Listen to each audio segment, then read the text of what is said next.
exciting couple of weekends of conference play. Welcome to the Courtney Draper Show alongside the head coach, Mike Lefko, with you. Well, let's talk about a very exciting previous weekend. 2 5-set matches on Friday against Houston, Sunday against Tulane. First of all, as a coach, what does that do to you? You get a little stressed during those? It's definitely stressful, and we made some great comebacks too. I mean, being down, I think we were down against Houston maybe 18-11 and came back to win that set. So that's kind of the theme now moving forward. You know, anytime we get a little deficit there, we tell the kids, I know you can fight through anything. If you can come back from, you know, a deficit like that, I know that you can, fight through anything. What does it take for a player mentally and physically to play a 5-set match? Because you guys had not played one this season until this past weekend. Going the distance like that, what does it take as a player to push them? So let's talk about the physical piece first. I'm actually really, really proud and pleased with where our kids are physically right now, and a huge credit to our strength coach, Walter Bell. Our players absolutely love him. And typically players don't like a strength coach, but I think that they like him as much as they do because they see the results. So I feel really good about where we are as a team endurance-wise. So I know that we're prepared for those 5-set matches. From the mental perspective, you know, especially Tulane, you know, being down 2-0 and winning in 5, you know, between sets 2 and 3, I didn't really even get on them. I just needed them to know that I have confidence in you. You have to have confidence in yourselves. You know, we made some strategic adjustments and used some different players in some different roles, but, you know, just really staying patient and trying to, you know, just continue to reiterate a game plan and help them be successful in the long run. We'll talk about that Tulane match in a second. It was a very interesting match that took place this past Sunday, but going to the weekend before against Connecticut, got your first conference win. A 4-set match. You guys won the final 2 sets. What adjustments did you make after Connecticut took set 2 to even it up? You know, we just ended up passing the ball a little bit better in the last 2 sets of that match, and we could feed the ball to Jolie Holland. Had a great night. Had her career high kills with 12 and career high hitting percentage somewhere around a 550. So really pleased with her performance. But again, we needed those passers to do the job, to be able to get the ball to the setter so that the setters could get the ball to the middle. Bridget Coco also had a good night against UConn, and Dakota Hampton has really come on strong now since we started conference play. So 1-1 after that conference weekend this past weekend. Now, just a couple of days ago, Houston and Tulane. Did momentum from the UConn win carry over into last Friday night? Because Houston came in 11-3, looked like they were off to a really good season. You guys, as you mentioned earlier, had 2 big rallies and took the match to 5 sets. Yeah, Houston is just really, really scrappy. It was a little bit of a sloppy match on both sides. Neither team performed great offensively, but both teams did a great job defensively. You know, really the only player with standout kills for us that night was Denise Belcher with 16. I think our next player only had 8 in a 5-set match, but it's because Houston's defense was so good, not because, you know, our kids weren't doing a good job offensively. Houston, they were just stealing some kills from us, you know. But we also played a great defensive match, and that's what kind of kept us in it.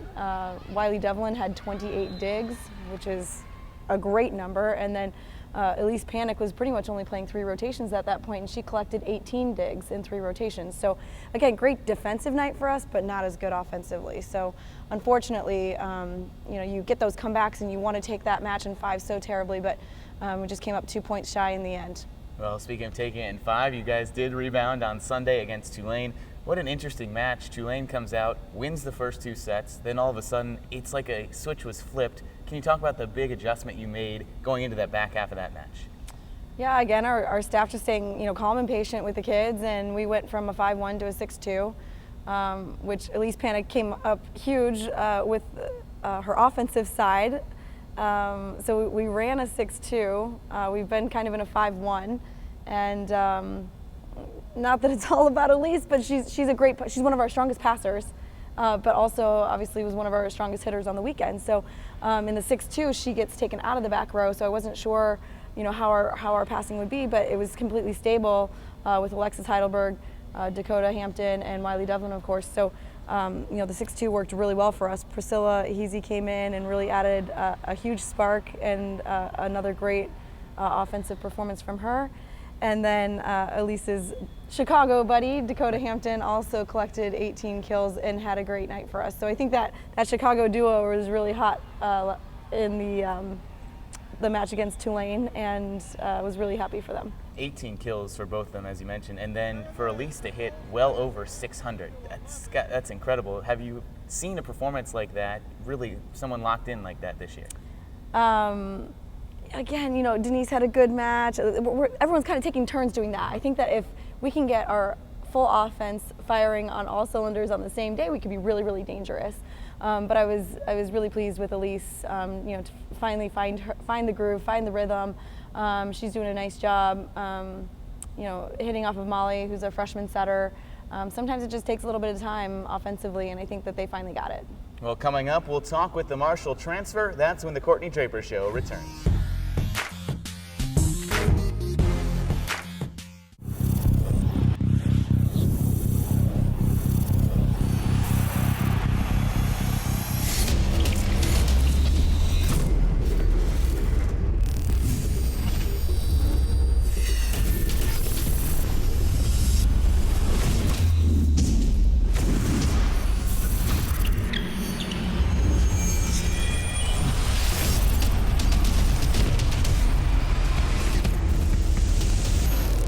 Looking for an individual or family health care plan? Or maybe a dental policy? Look no further than the Tampa Florida Blue Centers in West Shore, Carrollwood, and Pinellas Park. For more information, go to floridablue.com or call the number on the screen.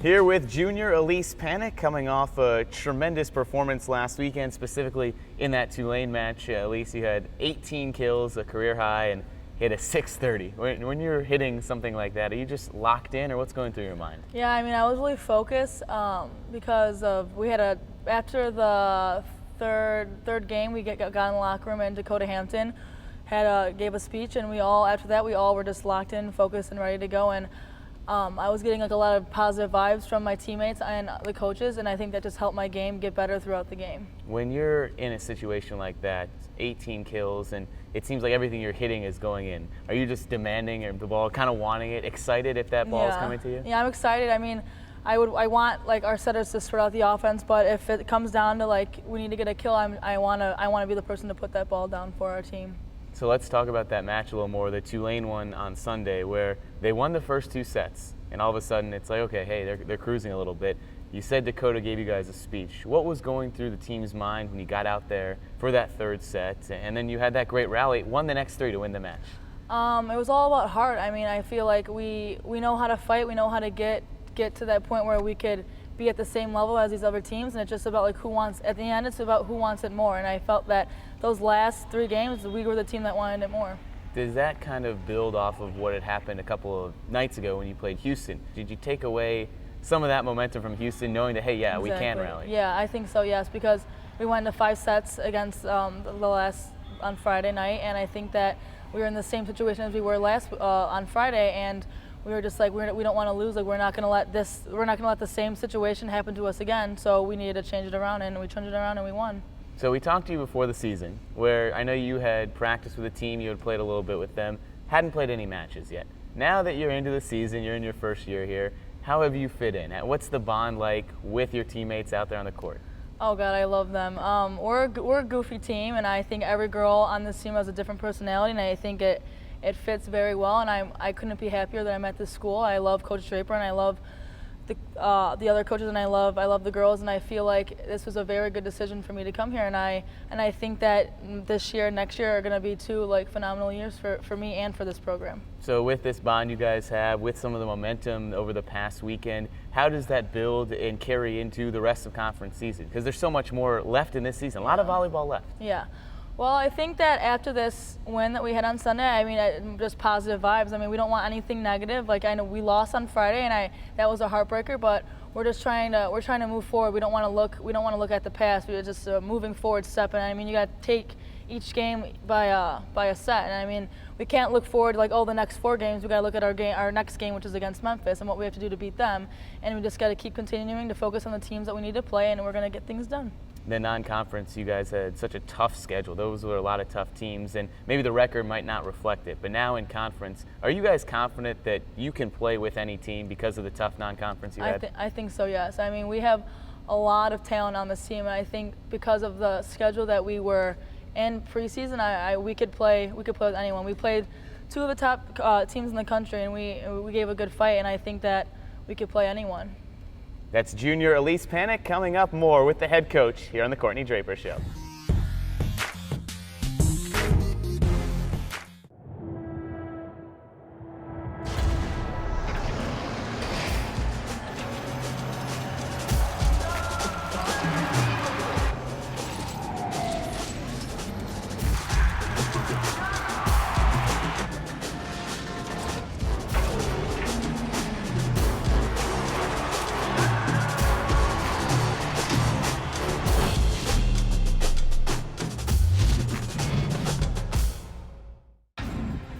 The University of South Florida is a regional powerhouse with global significance, leading advances that are changing the world. Now a leader among the nation's universities in research, healthcare, and just being cool. The place where young men and women train to become the best. This is where the Bulls run.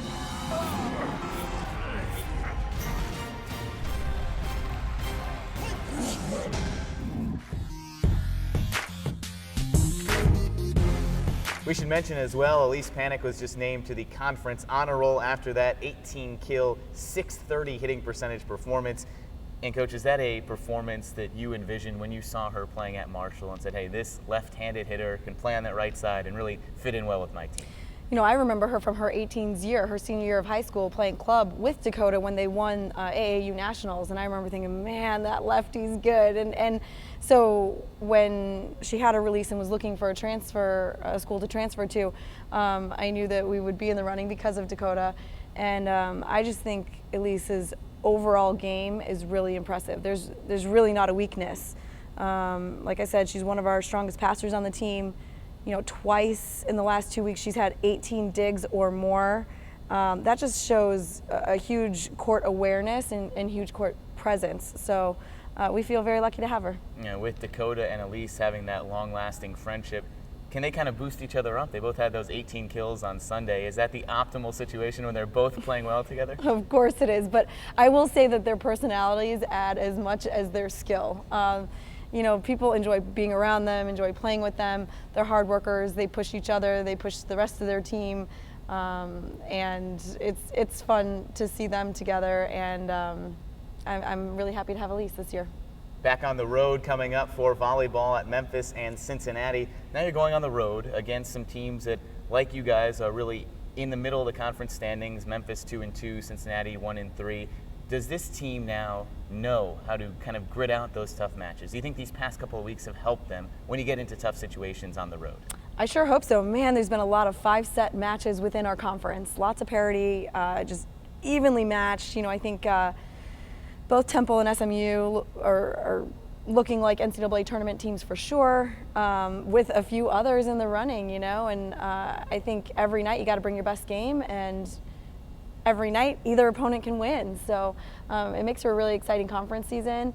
And this is our first time on the road for conference. And really, this is only our second flight of the year because we opened in Miami, so that was a drive for us. The only other flight that we've been on was to Nebraska a couple weeks ago. So we had a nice little home stretch, and now I'm excited for the kids to be back on the road. There's a lot of bonding, and you know, with women's sports, I think it's a fun thing to go on the road together, and I'm excited to see what next weekend brings.